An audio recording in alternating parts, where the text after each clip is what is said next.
Hello दोस्तों, नमस्ते। हमारे यूट्यूब चैनल में आप सभी का स्वागत है। दोस्तों, मैं एक प्यारा सा विवाह गीत सुनाने जा रही हूँ। कैसा लगे कमेंट में ज़रूर बताइएगा और हमारे वीडियो को लाइक शेयर सब्सक्राइब करिएगा। फुल सपोर्ट करिए, हमारा सपोर्ट करिए, हमारे चैनल को आगे बढ़ाइए, अपना प्यार दुलार आशीर्वाद दीजिए। काऊ देखी मोरे बाबा मछरी छटकली हो, काऊ देखी भमरा मेड़राई हो, काऊ देखी मोरे बाबा मछरी छटकली, काऊ देखी भमरा मेड़राई हो, काऊ देखी मोरे बाबा हमके बियाहला, काऊ देखी गईला लो भाई हो, काऊ देखी मोरे बाबा हमके बियाहला, काऊ देखी गईला लो भाई हो।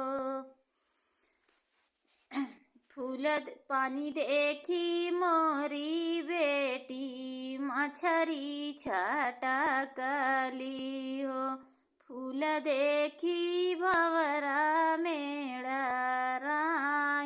हो, पानी देखी मोरे बेटी मछरी छटकली हो, फूल देखी भंवरा मेड़राई हो, घर देखी मोरे बेटी तोहके बियाहले हो, बर देखी गई ले लो भाई हो, घर देखी मोरी बेटी तोहके बियाहले हो, घर देखी गई ले लो भाई हो, काऊ देखी मोरे चाचा मछरी छटकली हो, काऊ देखी भंवरा मेड़राई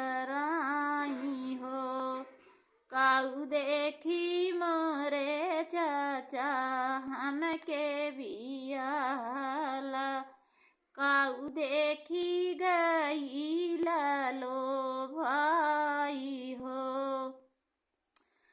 पानी देखी मोरी बेटी मछरी छटकली हो, फूल देखी भंवरा मेड़राई हो, घर देखी मोरी बेटी तोहके बियाहले, बर देखी गई